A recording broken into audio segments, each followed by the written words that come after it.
This is a HD3850. Now, if I had the AGP card instead of the PCIe version, and yeah, this was the AGP version, this would be worth about 400 quid, because this was the last AGP card produced, the fastest, and yeah, the most powerful, was the best one, and it's one of the first cards to have a 6-pin.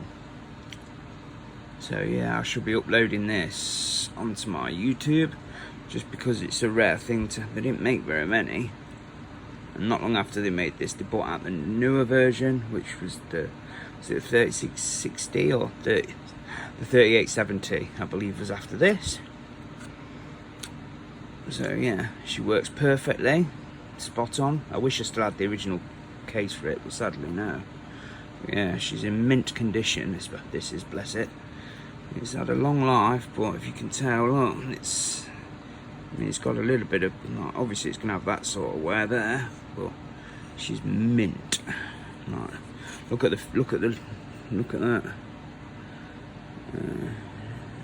You know what I mean? You've got a little bit, tiny bit of wear, but you've got to think that's most probably been, you know, cute. That always worries me. I always think something's missing, but every card's the same.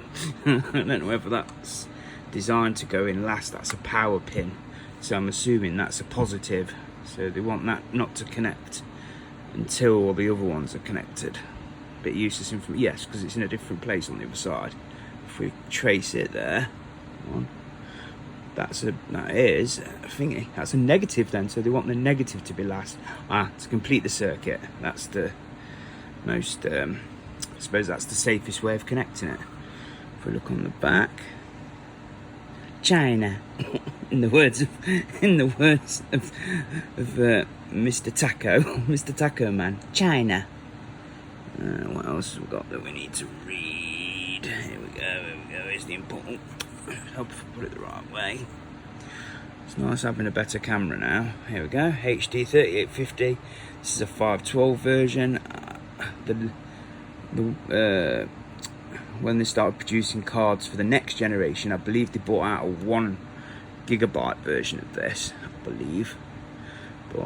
And I think it still had the same clock speed, because I believe these, when you overclocked them a little bit, they would start running out of video memory. So yeah, before they brought out the new generation, they banged this out of 1 GB.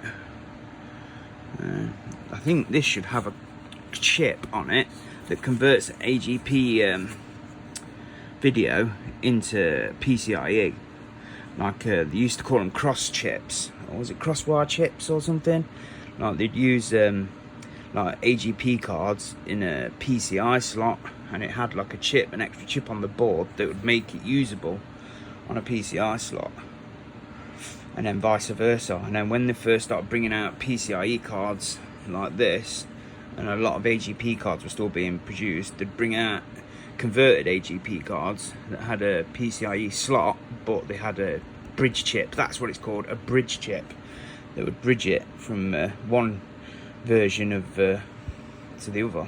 It's quite interesting. Well, if you like that sort of thing.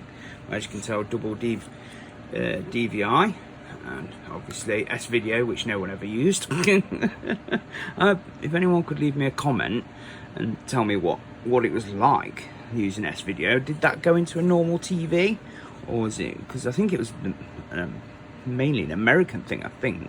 So we had SCART lead and they had S-video, because they never really got SCART like we did. You know, SCART lead was a lot better technology than S-video. S-video is a bit more limited. I suppose that's what happens when you have like 8 times less pins. Yeah, I hope you enjoyed this video, and hope you watch some of my others. So yeah, enjoy the rest of your day, and live long and prosper, in the words of the Vulcans.